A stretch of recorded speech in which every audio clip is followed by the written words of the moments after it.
ఇదిగోండి ఇవి శాఖ రొయ్యలు అంటారు మా సైడు. వీటిని ఎలా చేసుకోవాలి?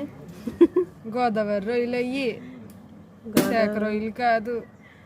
గోదావరి రొయ్యలు, శాఖ రొయ్యలు. మేమైతే పైన డెప్ప తీయము. ఇదిగో మేము ఇలా చేసినప్పుడు తల, తోక, కాళ్ళు తీసేస్తాం అంతే. పైన డెప్ప తీయము. డెప్ప తీస్తే టేస్ట్ ఉండదు, అందుకని డెప్ప తీయము. చిన్న చిన్న రొయ్యలు కాబట్టి, పెద్ద రొయ్యలకి అయితేనే డెప్ప తీసేస్తాము.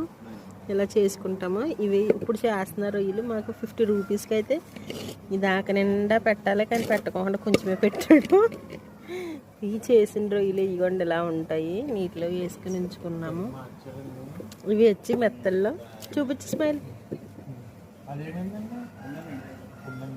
ఎంతసేపు స్మైల్ గ్యాప్ వచ్చేస్తే ఇవి వచ్చి మెత్తల్లో చేసేసినవి. 50 రూపాయలకి ఇవి. మా సైడ్ బాగా పెడతారు రొయ్యలు, చేపలు. ఓకే ఫ్రెండ్స్, మీకు కూడా నచ్చితే కొనుక్కోండి, వండుకొని తినండి.